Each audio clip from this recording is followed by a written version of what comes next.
In this video, we will talk about how to find tax or markup. Remember, markups will increase our price or increase the original price. Step 1 says to find percent of a number. So that's exactly what I'll do. My total price is $85. So I'm going to write X over 85.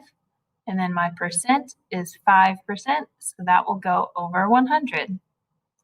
My next step will be to cross multiply. So I'm going to multiply 85 times 5, and that will give me 425. Lastly, I will divide by 100 to get my percent of a number, and 425 divided by 100, sorry about that, is 4.25. Next, it says to add your answer in step 2 to the original price.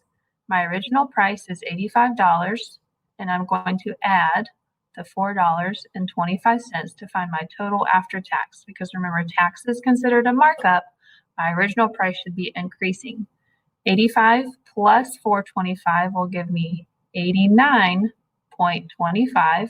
So the bicycle is going to total cost of $89.25.